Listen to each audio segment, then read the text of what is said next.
into Eastern Europe. How is that working? Well, Romania fantastic. Romania had seen an April 1 launch, April 2014, and the growth is exciting. Actually, the word that's being used is phenomenal. Phenomenon. What are the numbers so far? What's the uptick like?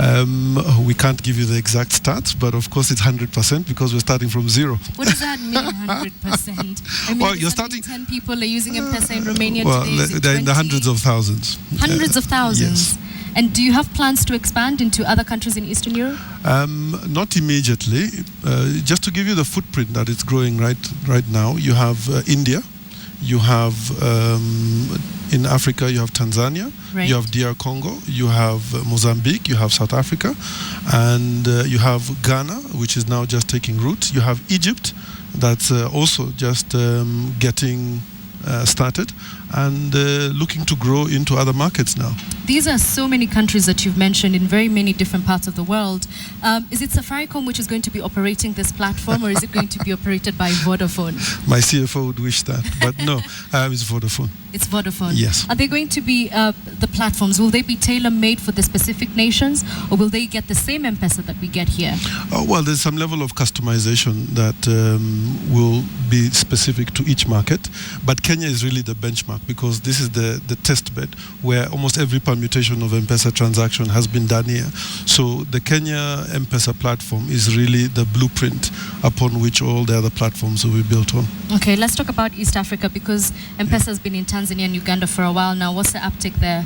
Tanzania and DR Congo. Tanzania is actually phenomenal and it's growing at quite a rate. I think the stats that we are getting through is compared to Kenya, I think they're having a much quicker growth, largely on account of the fact that they had a lower penetration. And Tanzania actually is exciting because there are natural synergies between Kenya and Tanzania, the cross-pollination of the population, the ease of learning, and just the fact that it's been so successful here has sort of transposed itself. I think that's a best case study right now, is Tanzania. Well, success is a word that Safaricom is certainly familiar with, but there are people who are saying, look, we want to get a piece of that pie and we want to get into this market. How are you feeling about competition? Let me tell you, there's an article on Tuesday that the Standard newspaper posted, and they said Safaricom is confident and sometimes even cocky about their success. Would you say this is a fair assessment? Well, I met Jivans upstairs and I asked him what he was thinking when he wrote the letter, when he wrote the story. And no, we're not cocky.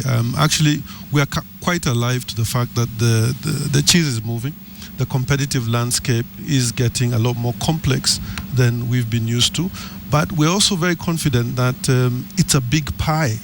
Is it really a big pie? Where is the room for growth, Nzioka? Because we're saying mobile penetration, as we like to call it, is at 70% in Kenya right now. Well, let me paint a picture where in every month we move $1.1 billion on M-pesa. That's over 100 billion shillings per month.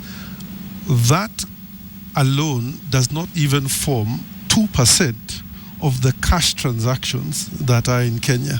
There are trillions of shillings sitting in people's pockets, in their mattresses, transacted every day that don't come through either M-pesa or the banking system. And what we've been saying is that the fight here is not really about eating into M-pesa. It's about making Kenya a cash-light economy. The enemy here is cash.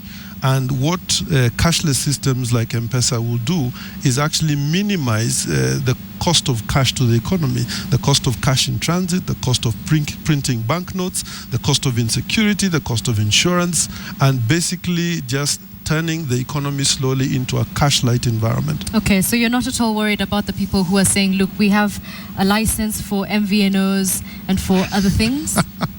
We are worried, and actually the Safaricom is built on a platform of paranoia. We are paranoid about all our competitors, but we also welcome them because it does help to create a bigger coalition of the willing. Interestingly enough, today the Treasury gazetted the National Payment Service payment systems regulations, which is a whole new tier to regulate this growing sector. And our view is that the more the merrier, because the bigger we can make the cashlight economy, actually the better it is for all of us. The more the merrier. Never thought I would hear those words come out of a Safaricom official. So final question, very last one. I'm running out of time, actually borrowed time. Yeah. So you are ready for another entrant into the market. We are hearing rumors that a Vietnamese player could be coming in. You're ready for that? We're ready. Actually, we're quite ready. We are anxious. As Bob said earlier in the week, we're ready to knuckle down, meet our competitors. For the consumer, it's a big win, because for consumer it means choice. For us, it means more innovation. We're not too worried, because the key here is about innovation and using the innovation to transform the lives of consumers. It's something we are quite adept at. All right. Well, thank you very much for making time to be with us on Friday Briefing this evening. Thank you. Well, you've heard it from Safaricom. I think it's fair enough to say that Nzioka represents Safaricom in its entirety, and they say they're not worried about competition. In fact, he says the more the merrier. Let me take you back to the